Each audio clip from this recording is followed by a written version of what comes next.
I actually did not want to review this of the Boku no Hero Academy 8-5.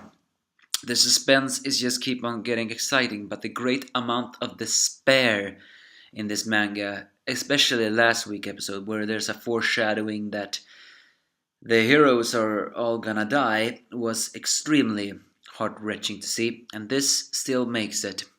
So I will try to summarize it in 3 minutes. What the thing is, the gang travels along with Momo to the place where the tracker is said to. Although they are a bit worried about traveling there, not only because they know that this plan is a bit foolish, but also because it's Bakugou. He don't want to be rescued. He's too prideful for that, which actually Urahara says, and that's a good point.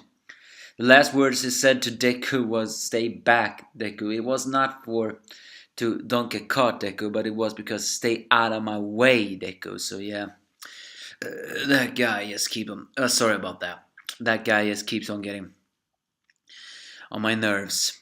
Izuki also reveals to his mother on why he wants to do what he wants to do.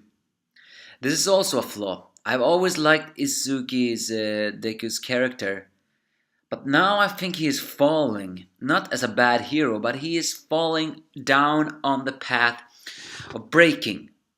The fact that his body cannot heal from this enormous amount of power suggests that he won't be able to use his body pretty much longer. And I hate that. Why can't he just heal and be done with it? So I have a feeling he is pushing himself too much to be the hero he wants to be. And that eventually is going to become a fatal flaw. And then finally, the heroes of Yuhei apologize for everything, but of course the media eats them up. This is also heartbreaking. The fact that the teachers and everybody of them is being mocked like that, being criticized and all stuff, despite the Hero Sports Festival, they are being criticized. I mean, they have done so much for the hero community, and now the people have the gall to mock them. But this is just like real life. When people lose grip of something, they blame the ones in charge. So it's more that. And the villains in their villain's headquarters laugh that out at saying like this will expose the fake heroes and people will bind away. And so Bakugou is there with his binded.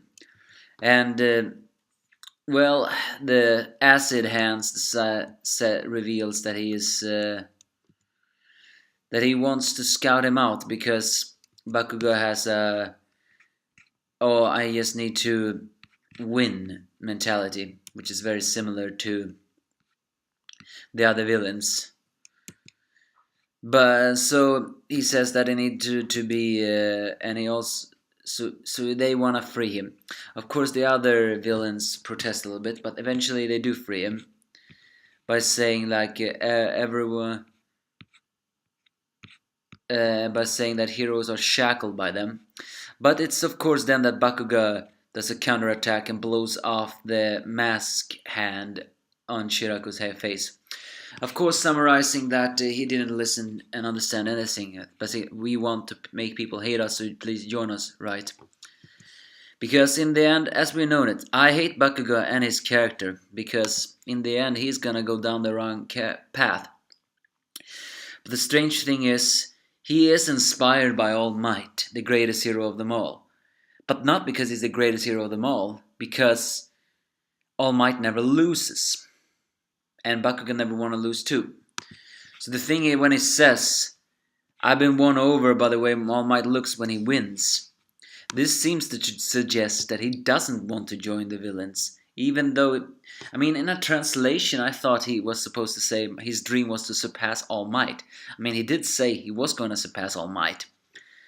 But the fact that he almost saying like, nothing can change my mind about that, it seems to suggest he do not want to join the villains after all, because for him he wants to become the greatest, the top of them all, become just like All Might when he wins, not when he saves. So yeah, with the other junior heroes in some mildly convincing disguises, Shiraku takes a look at his blown-off hand, which he referred to as father.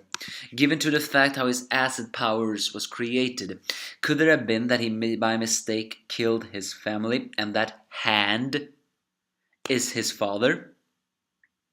Wouldn't surprise me. Yeah, I think that hand belongs to his father. So what's gonna happen now? What kind of despair awaits us? And what kind of cruelty awaits? As I said again, I'm not stopping reviewing the big Boku no Hero chapters because every single one is getting awesome. But the great amount of despair in this chapter is heavy for me to read them and enjoy them. So it all depends on what next comes up. Give me your thoughts if you have any.